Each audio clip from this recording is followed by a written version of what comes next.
How to open Chase bank account. Hey everyone, welcome back to a new tutorial video of TechCube. If you're also trying to create your bank account of Chase Bank, then let me show you how it's done. Now before I move on and show you, make sure you subscribe to our channel and also hit that notification bell so you get notified for more videos. Let's head over to the website of Chase, which is chase.com. Now once you're on the website, to create your account, you can see the type of account that you can choose. Choose if you want to create personal, business, or a commercial account.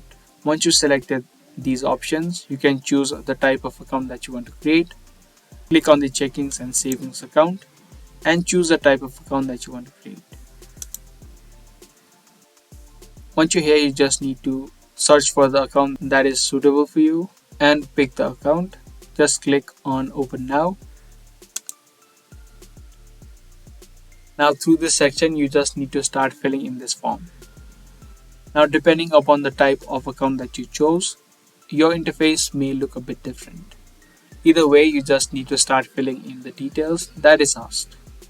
Now before you start filling in this form, you'll first need to have your social security number or your tax ID number and your driver's license or your state ID number. So these are the documents that you need to have with you in order to create your account.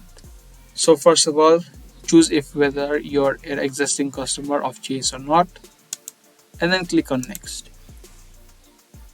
Like I earlier said, depending upon which account you choose, your interface might look different. Type in your name, type in your date of birth, and any other details they ask.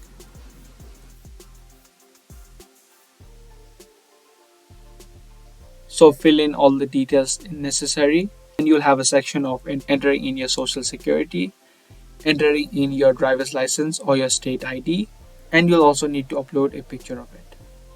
Once you fill in all these information, your account of Chase Bank will be successfully created.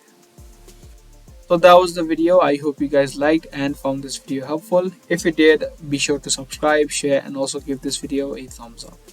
That's all for today. I'll see you guys in the next one.